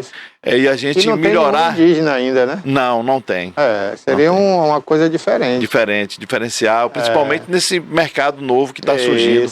Para, assim... E é um mercado que está crescendo muito. E outra coisa, com essas feiras internacionais que estão acontecendo, né? É isso. Vocês apresentando o trabalho lá, haja produção para entregar, viu? Porque... o indígena já é uma coisa da moda, né? Porque agora resolveram valorizar o indígena. Então você chega com um produto diferenciado, todo mundo vai querer comprar, né? Porque vai saber que é um produto nativo, um produto feito por pessoas da terra mesmo, uma coisa... Só não vai ser orgânica totalmente, porque o cacau, infelizmente, recebe adubo, né? Insumos, e recebe também inseticida. Mas é quase que orgânico, né? E feito por indígenas. Então, mas hoje a gente já conseguiria fazer. O investimento não é baixo, não. Eles, quero também saudar aqui o cacique Babau, lá de Borarema. Ele foi chamado para um processo dessa natureza, mas ele, com a experiência que ele teve, ele falou assim: olha, se a gente mudar, né, o modo agora de produção, a gente perde aí no mínimo 40% do nosso lucro final. O Estado vai investir nisso, né, porque para você hoje cuidar de uma propriedade de cacau, né, por mais que a CEPLAC tenha modernizado do ponto de vista... hoje tem cacau que já dá com 1 ano e 6 meses, entendeu?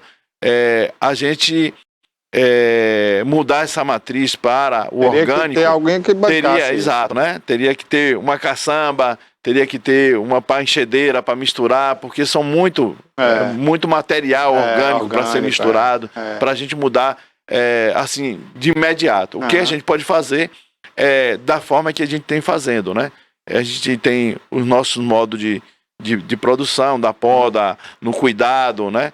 E quando a gente não necessita usar nenhum inseticida, fungicida, nada, a gente faz da forma que foram aprendendo os nossos antepassados. Bacana, Cláudio. Agora, voltando a falar na terra, para a gente, que eu estou já quase encerrando aqui por causa do tempo, essas demarcações, né? Vocês também não tem, como os outros índios, não tem ainda nada demarcado oficialmente, né? O governo ainda não fez nada aqui na região. Aqui a gente já chegou ao processo que está já numa parte que não retroage, né? Nós temos a delimitação do território, foi publicado em 2003, se eu não me engano, né? Não, o relatório iniciou em 2003, foi publicado, eu não vou lembrar, não sei se 2005, 2004. A partir disso, né, vem agora a assinatura da carta declaratória, que impediu que por 20 anos aí a gente não pudesse ter essa carta declaratória pela orientação política aqui, né? E aí teve uma reação muito forte, né? Pela incompreensão. A gente avisavam eles, olha, nós não vamos sumir daqui, nós não vamos desaparecer, não adianta fazer esse processo de prorrogação só das dificuldades da nossa região, porque você sabe que em todos os municípios aqui circunvizinhos, aqueles que ainda acreditam na agricultura familiar, que tentam sobreviver da agricultura, têm muitas dificuldades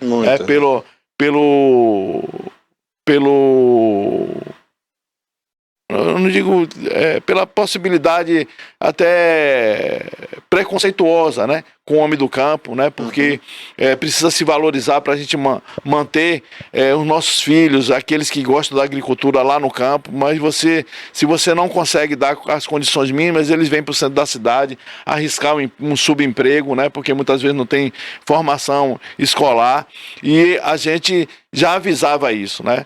E na nossa região estamos nesse processo parado, cria dificuldades para todo mundo, porque a partir da carta declaratória, a FUNAI já pode pagar indenizações para aqueles que estão com suas propriedades dentro do território, e isso geraria, né, uma possibilidade das pessoas procurarem uma outra forma de sobrevivência. Aqueles que são da agricultura teriam condições de comprar outras propriedades próximas aqui, e ter essa dinâmica, né, para a solução desse grave problema que é empurrado com a barriga, que vai criando mais dificuldades, né?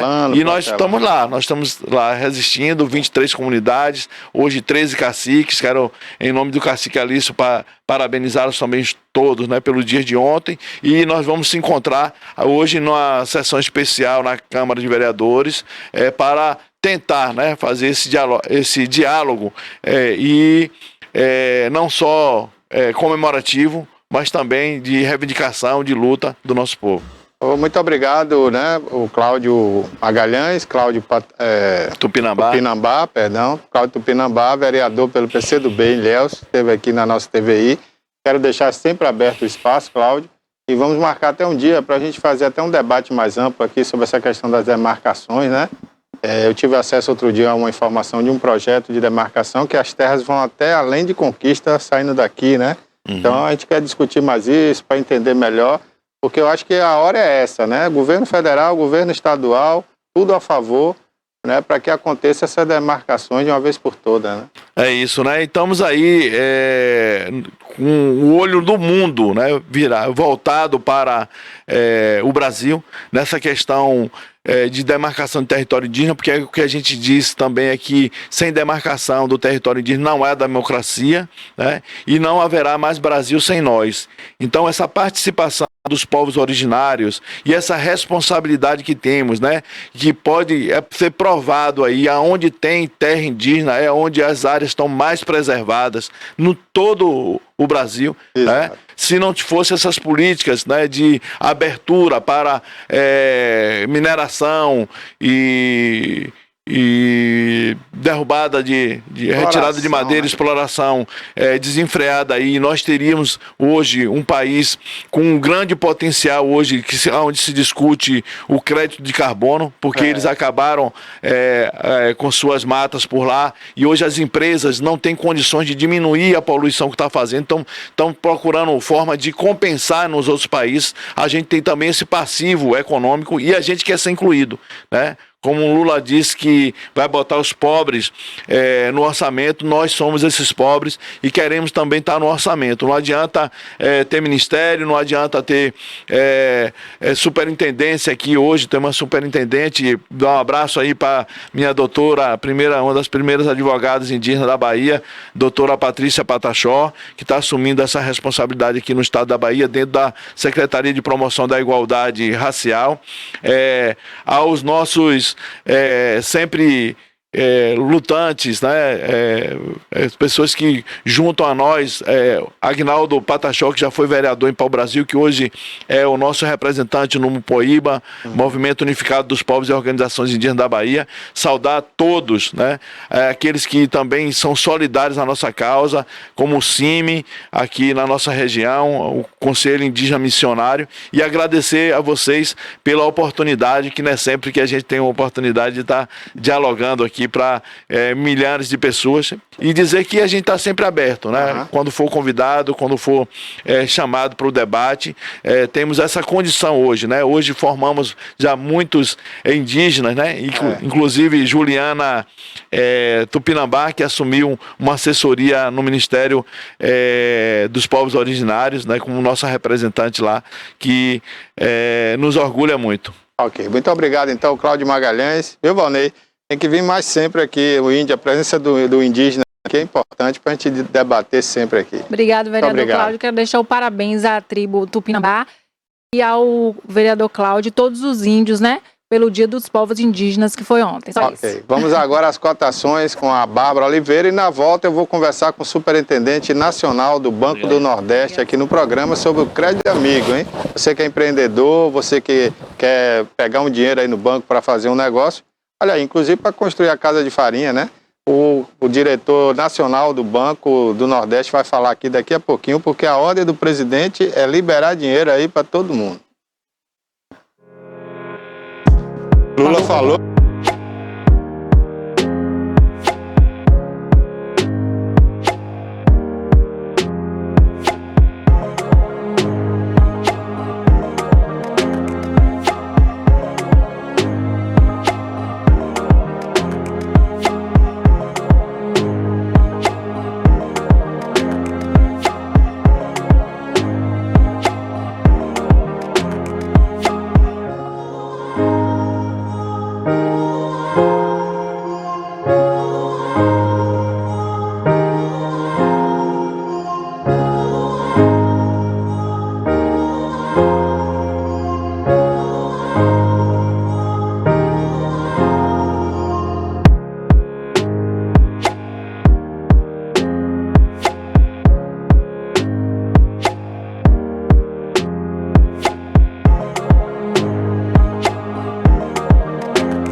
Nós estamos aqui nos estúdios com Fabrício Feitosa, ele que é superintendente nacional do microcrédito do Banco do Nordeste. Ele está visitando a cidade e a gente vai bater um papo com ele agora sobre essa modalidade importante de financiamento, essa modalidade de crédito que oportuniza aí até os informais. Bom dia, Fabrício, prazer tê-lo aqui nos estúdios, obrigado por ter aceito o convite. Bom dia, é uma alegria para todos nós que fazemos o Banco do Nordeste estarmos aqui compartilhando informação e informação de qualidade, informação que gera valor, que gera transformação para quem nos assiste. Nós que agradecemos o convite e a oportunidade. Fabrício, o Banco do Nordeste, né, inicialmente tinha um papel fundamental no desenvolvimento aqui do Norte e Nordeste do Brasil, mas durante um tempo ele ficou meio que adormecido, a gente não ouvia muito falar no Banco do Nordeste. Depois surgiu essa modalidade de crédito, né, que é o crédito amigo, e a partir daí a gente começou a ver o fomento, principalmente das pequenas e médias empresas. Como é que está isso hoje? O Banco do Nordeste é o maior banco de desenvolvimento regional da América Latina, nasceu há 70 anos atrás, pouco mais de 70 anos, o fato é que o banco faz 71 agora em julho de 2023, com um firme propósito de ajudar os empreendedores e promover o desenvolvimento da região Nordeste do Brasil, que vivia um atraso em relação a outras regiões mais desenvolvidas como o Sul e Sudeste. Desde então, o Banco do Nordeste tem compromisso com a transformação social através do fomento ao empreendedorismo. Em 1998, o Banco do Nordeste, não satisfeito, porque existia uma parcela da sociedade que não tinha acesso a crédito, principalmente por não dispor de garantias reais, o banco criou o Crédito Amigo. Então, o Crédito Amigo, ele nasceu dentro desse propósito do Banco do Nordeste em fomentar o empreendedorismo, de promover transformação social, e nós tínhamos essa dificuldade por parte dos empreendedores informais. Então, aquele brasileiro ou aquela brasileira que tinha um sonho, que tinha um desejo, mas que ainda não tinha um CNPJ e não tinha bens para oferecer em garantia. E nasce o Crédito Amigo. O Banco do Nordeste foi pioneiro entre as instituições oficiais de crédito a lançar um programa de microcrédito. O Crédito Amigo hoje, 25 anos depois, é o maior programa de microcrédito do Brasil, motivo de orgulho e de alegria para todos nós que fazemos o Banco do Nordeste, porque temos uma atuação regional. O Banco do Nordeste atua nos 9 estados da região mais norte de Minas e norte do Espírito Santo, e nós somos o maior do Brasil, transformando vidas. Já são mais de 7 milhões de empreendedores, de brasileiros e brasileiras que contaram ao longo desses 25 anos com o apoio do Crédito Amigo do Banco do Nordeste. Então, isso é transformação social que dialoga diretamente com o nosso propósito, com a nossa razão de existir. No início, me parece, né, não estou bem a par, mas me parece que no início era assim, um tomava empréstimo e alguém garantia por ele, depois outro ele ia garantindo por outro, né, virava uma corrente. Hoje como é que funciona? Hoje o Crédito Amigo, ele apoia os nossos empreendedores em suas necessidades, tanto de investimento para quem quer fazer uma pequena reforma, comprar uma máquina, um equipamento, um computador, quanto para quem precisa de capital de giro. Então, quem precisa de capital de giro, você é empreendedor, você é empreendedora que nos assiste nesse momento, para reformar, para substituir estoque, montar estoque, comprar mercadoria, o Crédito Amigo apoia essas necessidades. E o que você trouxe é o crédito solidário. O solidário. Então, hoje, essa metodologia ela é sucesso, validada consolidada ao longo desses 25 anos de Crédito Amigo, e é exatamente esse instrumento que permite acesso ao crédito por parte desses empreendedores que não dispõem, como eu já falei, de garantias reais. Então, a metodologia do aval solidário, ela já foi, ao longo de todos esses 25 anos, consolidada. Hoje, boa parte da nossa carteira de crédito é dentro dessa metodologia, mas hoje o Crédito Amigo também já atende os empreendedores em suas necessidades individuais. Né? Então, alguns empreendedores eles já têm acesso ao crédito individual, mas o crédito solidário ele é uma realidade dentro do programa, que é exatamente a ferramenta, o instrumento para viabilizar o acesso ao crédito para empreendedores que não dispõem de garantias para oferecer. Né? Recentemente, né, o novo presidente, Luiz Inácio Lula da Silva, garantiu aí que ia colocar os bancos, né, tanto o Banco do Brasil, a Caixa Econômica, e o Banco do Nordeste, numa linha de frente aí para garantir a viabilidade, né, que o dinheiro chegue mais fácil às empresas do Brasil, para que a gente saia dessa crise, né, desse início de recessão. Já tem algo na prática acontecendo em torno disso? Perfeito. Falar em Banco do Nordeste, falar em Crédito Amigo é falar em transformação social.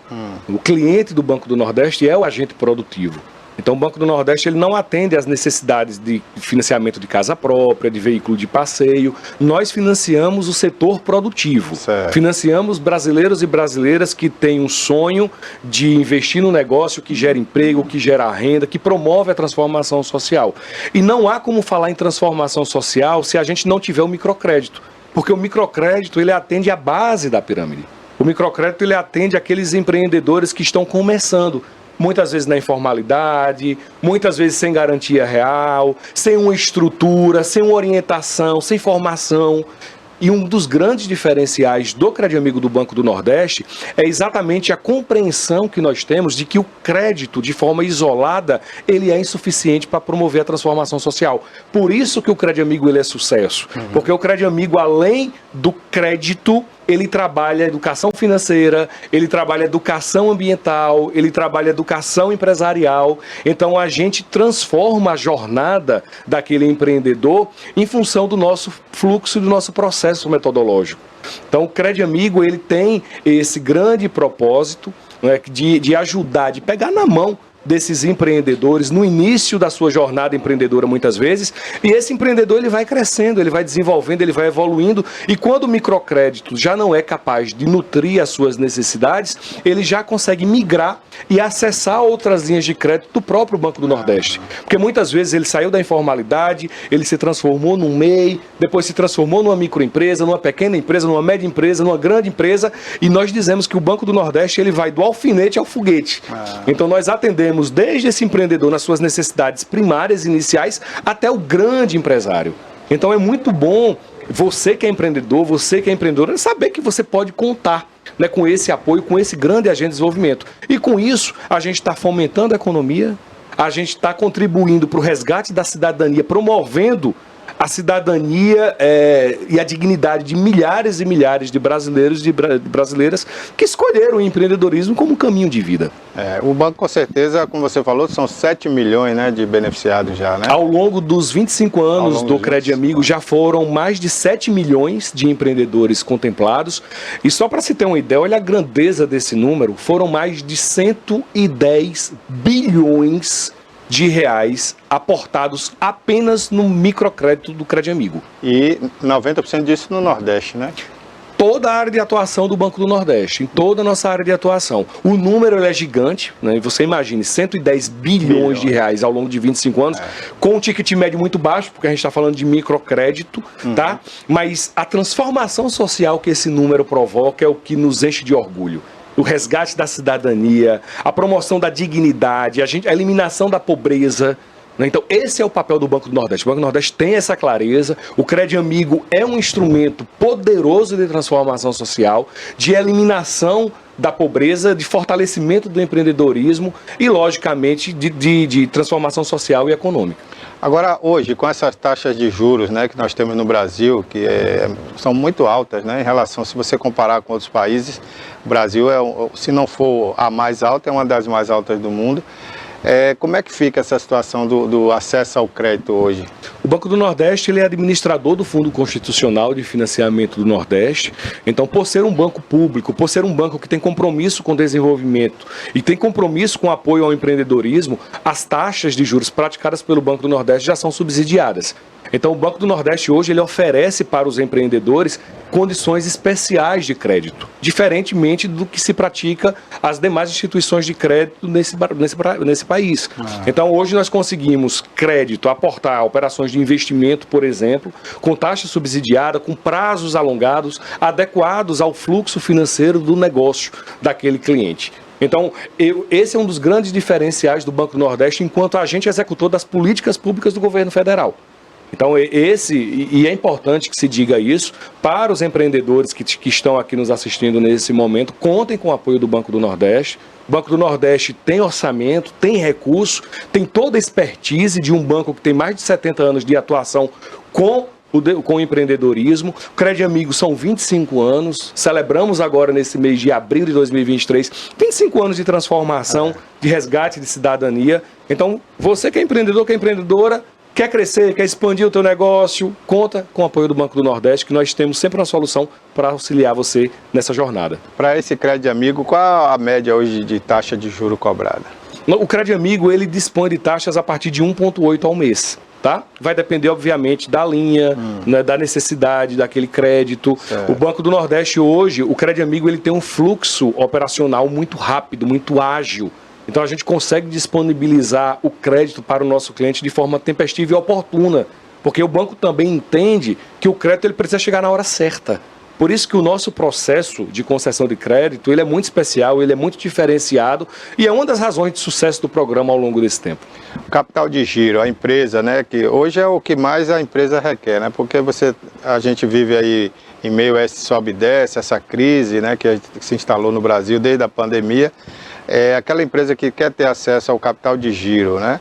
Qual é a condição? Você tem uma carência para começar a pagar? Como é que está funcionando a taxa o dinheiro do capital de giro? A pandemia foi um processo que ela impactou organizações do mundo inteiro. Então todas as instituições tiveram de alguma maneira que se adaptar. E no Banco do Nordeste não foi diferente. Durante a pandemia, o Banco do Nordeste e inclusive o Crédito Amigo não se distanciou do empreendedor, Então trabalhamos naquele momento com condições especiais de crédito, com prazos mais alongados, com condições de repactuação que permitiram que esses empreendedores honrassem com seus compromissos junto ao Banco do Nordeste.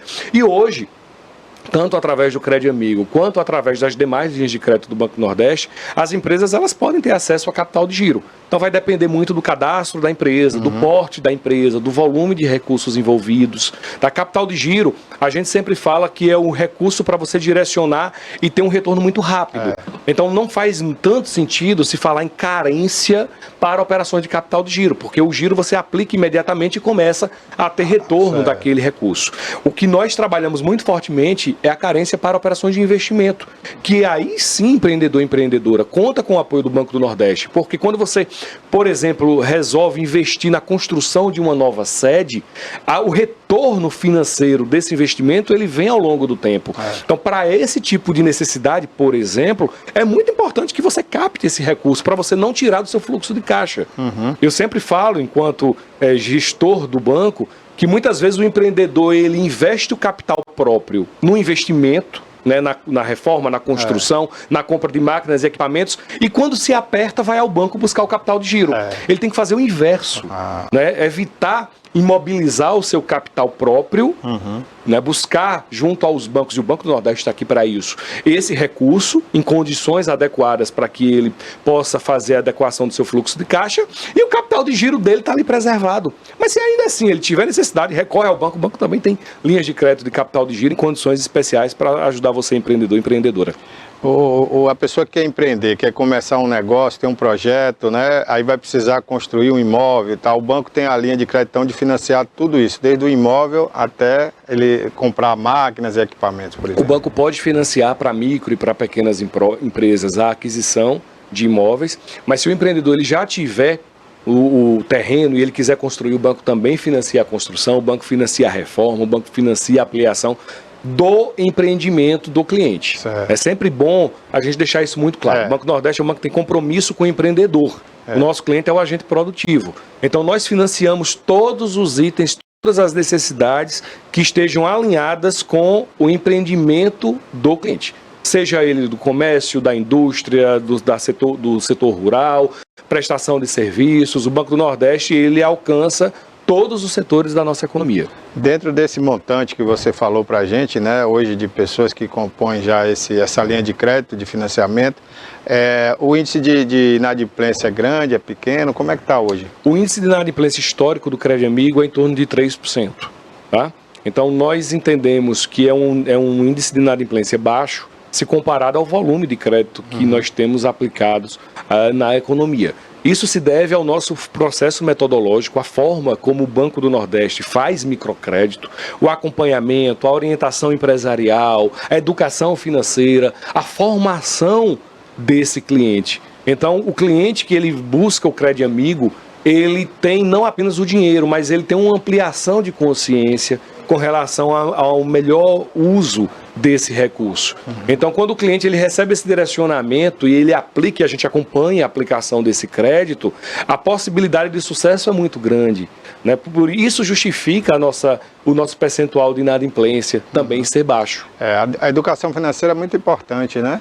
Principalmente para quem está começando o negócio, porque tem muita gente que começa uma empresa e aí o primeiro lucro, o primeiro dinheiro que entra no caixa, ele entende que aquele dinheiro todo é dele, né? Que ele pode usar de qualquer forma e não contabiliza aquilo de forma empresarialmente falando, né? Tem que pagar isso, que tem que ter um fundo ali de reserva para o capital de giro, enfim. Então essa educação financeira é muito importante. Inclusive a gente pensa até em fazer um produto aqui na TVI, né, com um programa, um conteúdo, a levar esse tipo de informação às pessoas, né, que pensam em abrir um negócio, porque muita gente, eu comentei isso essa semana aqui, inclusive, né, que Itabuna esse ano está com saldo positivo de empresas que abrem e menos empresas que fecham, né, porque o número de empresas que fecham é muito grande em pouco tempo. Tem pessoas que não levam 6 meses com a empresa e já fecha, né. Então a gente quer também trabalhar nessa linha de orientar as pessoas a ter um negócio, aprender a ter essa educação financeira que é muito importante para a sobrevivência.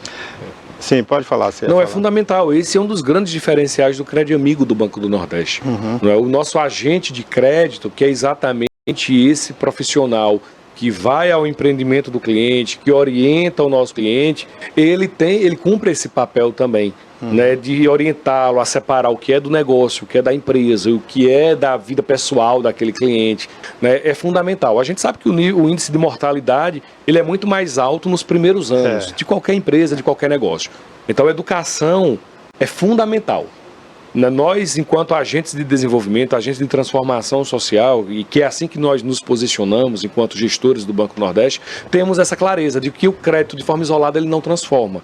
Então, todas as iniciativas que contemplem educação, formação, elas são muito bem-vindas para a gente ajudar o nosso empreendedor a ter mais resultado e êxito na condução do teu negócio. Fabrício, hoje quantas agências estão presentes aqui na região sul da Bahia, né, nessa nossa região cacaueira chamada, né? O Banco do Nordeste, através do Crédito Amigo, nós temos 472 unidades. A Superintendência do Banco do Nordeste, aqui na Bahia, dispõe hoje de 59 agências bancárias. Tá? Então, além das agências tradicionais, que o banco tem espalhado em toda a região aqui da Bahia, em todo o estado da Bahia, nós temos também as unidades do Crédito Amigo. Tá? Então, assim, hoje as unidades físicas, elas ainda são uma realidade, mas o Banco do Nordeste, principalmente o Crédito Amigo, a transformação digital já é uma realidade. Então, o nosso cliente ele já vai muito pouco às agências físicas. O nosso Crédito Amigo ele tem um modelo de atendimento ao cliente no local onde o cliente desenvolve as suas atividades. O processo de atendimento a esse cliente hoje já é digital, a assinatura do contrato já é digital também. Então nós respeitamos o tempo do empreendedor, ele precisa estar na gestão do teu negócio. Então quanto menos for necessário que ele se dirija a uma agência bancária, melhor. Então hoje nós já temos toda uma metodologia que ela vai até o cliente e essa jornada de crédito através do Crédito Amigo, ela já é digital. Então isso tem sido muito importante para a gente ter mais celeridade nesses resultados. Bacana. Bom, aqui em Itabuna o gerente é o Esdras, né? O Esdras fica aqui em Itabuna e ao entorno dele tem uma grande região, né? Porque ele deve atender aqui a quantos municípios? 70. 10 agências, né? E são atendidos pela agência do Canal. 13 municípios, né? 13 municípios. O banco tem... Como é que o banco divide essa estrutura? O Esdras, ele é o gestor principal da agência do Banco do Nordeste, aqui em Itabuna, né, que hoje atende 13 municípios, né, na jurisdição da agência de Itabuna. Nós temos o Fábio Leal. O Fábio Leal é o executivo do banco que faz a gestão do escritório regional do Crédito Amigo, que fica sediado em Vitória da Conquista. Mas nós temos uma unidade do Crédito Amigo que fica, inclusive, nas dependências da agência do Banco do Nordeste, aqui em Itabuna também. Então o banco tem toda essa estrutura aí para estar mais próximo ao nosso cliente.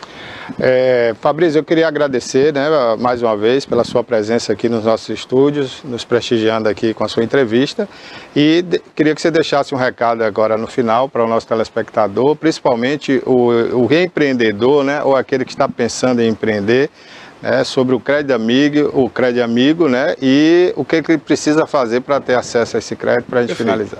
Nós agradecemos o convite, agradecemos a oportunidade e convidamos a você, brasileiro, brasileira que tem um sonho, tem um desejo, que acredita na força, na pujança do empreendedorismo, tem um sonho de montar o teu negócio, tem um sonho de expandir, acredita no seu talento, acredita no teu potencial, fez um estudo de mercado, tem espaço para que você possa crescer.